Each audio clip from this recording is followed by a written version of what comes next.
Brainy Buzzy presents 11 fascinating psychological facts about how people act. Have you ever wondered why we think, feel, and behave in the ways that we do? It's a source of fascination for many. After all, the way our minds function has a lot to do with how we do things and how we are. Human behavior, brain function, and mental processes have been studied extensively. And while there are still a lot of unanswered questions, and there is a long way to go, by learning about the fundamentals of behavior and the human mind, we're able to gain a better understanding of ourselves and others. In this video, I have gathered some truly interesting facts about the psychology of human behavior that will better understand why we think, feel, and behave in certain ways. Number 1. Things that happen to us in early adulthood stay with us long term. Have you ever noticed how often older people talk about their early 20s? Or have you ever wondered why so many people love coming-of-age stories? Well, this phenomenon is referred to as the reminiscence bump. You see, we have a preference for recalling experience from adolescence and early adulthood, primarily due to the emotional intensity of this period because of the number of choices and changes that occur during that time. Graduation, marriage, the birth of a child, these are all new experiences, making them much more memorable. Research also suggests that memories are easily accessible from the reminiscence bump because they are linked to self-identity and significantly contributes to an individual's attitude, beliefs, and life goals. Number 2. Thinking about your problems from a third person's perspective allows you to find effective solutions. Would you say you think about other people's problems more clearly and sensibly than your own? According to research, the answer for most people is yes, and this is known as the Solomon's paradox. People regardless of age, are more likely to think more rationally while contemplating someone else's difficulties than when addressing their own problems. That said, a self-distancing strategy can eliminate this bias.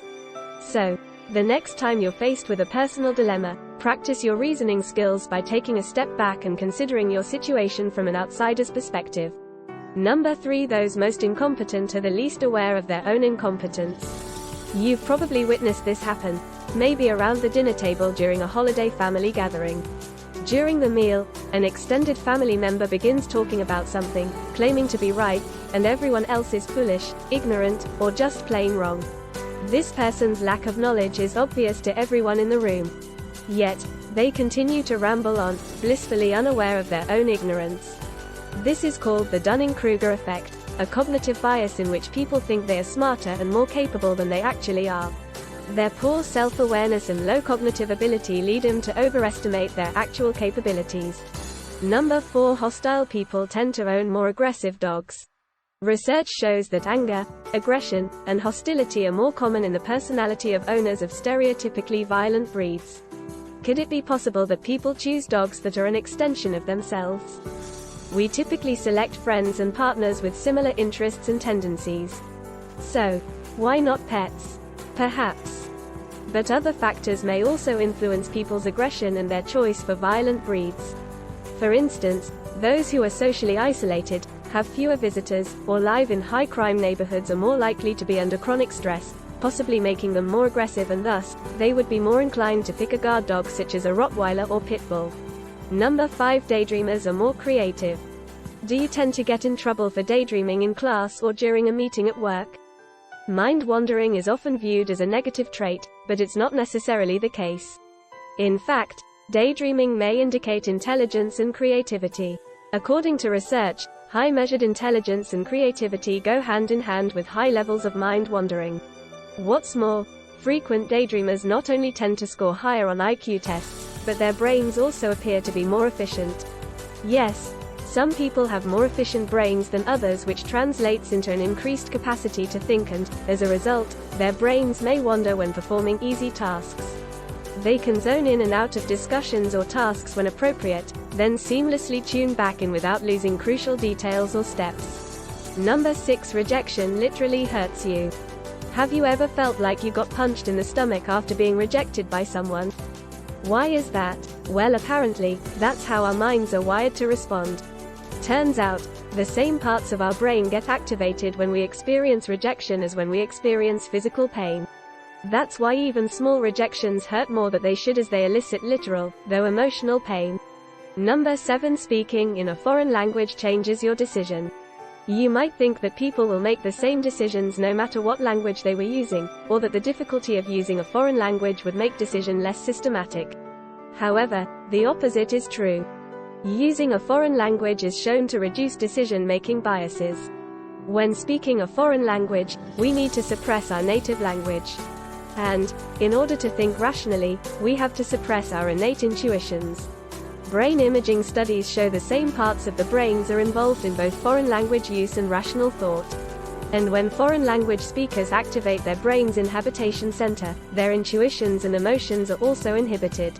As a result, individuals make more rational decisions when speaking a foreign language. Number 8. We blame a person's behavior on their personality, unless it's US. Have you ever been infuriated by someone cutting you off while driving, only to do the same thing to someone else a few minutes later? And while the person who cut you off enraged you, and your reaction was along the lines of, "What a jerk," or, "This guy is in a dollar hole," you're likely to have justified your behavior to yourself since you were in a hurry and you only did it once. Unfortunately, we tend to believe that others do bad things because they are bad people. This is known as the fundamental attribution error, the propensity to explain a person's behavior by referring to their character rather than any situational context. Number 9. We believe that other people are more susceptible to persuasion than we are. We seem to be more aware of how advertising affects other people than we are of how it affects us. And this is referred to as the third-person effect. People can see how an advertisement or a persuasive message affects their peers but not how it affects them. Further, they are more inclined to deny its influence, and it's even worse when it's an ad for something they have little interest in. You may not realize it, but the mass media message you are subjected to regularly, subconsciously affect your mood, desires, and even attitude. Number 10. Dopamine makes you addicted to seeking information. Have you ever found yourself scrolling through your social media feeds for hours on end? It all comes down to the dopamine-seeking reward loop. Dopamine is known as the pleasure chemical because it causes you to seek enjoyment in pleasurable activities such as eating, sex, drugs, and so on. But dopamine also makes you become curious and seek information. So, as you're scrolling through your feed, your dopamine loop is activated, making you want to keep scrolling for more information. The troubling part is that you will never be quite satisfied with the amount of information available. You'll probably keep scrolling until something interrupts you. Regularly helping others can help you live longer. Volunteering your time, money, or energy to assist others is beneficial to the world, and yourself. Giving back to the community has been shown to boost happiness, health, and sense of well-being. Regularly volunteering can help manage stress and ward off sickness while also increasing your sense of fulfillment in life. This might be due to the fact that volunteering reduces loneliness and improves our social lives. Moreover, psychologists have found that those who volunteer frequently tend to live longer than those who don't participate in such activities. Now, even though these facts are fascinating and reveal a lot about human nature, keep in mind that most of them were discovered after conducting research with small groups of people. Nevertheless, they do provide a fantastic way to raise questions and begin digging into the mysterious world of psychological research. If you enjoyed this video, give it a thumbs up, and share it with your friends, so we can keep making them. For more videos like this, hit the subscribe button, and remember to click on the notification bell. Thanks for watching.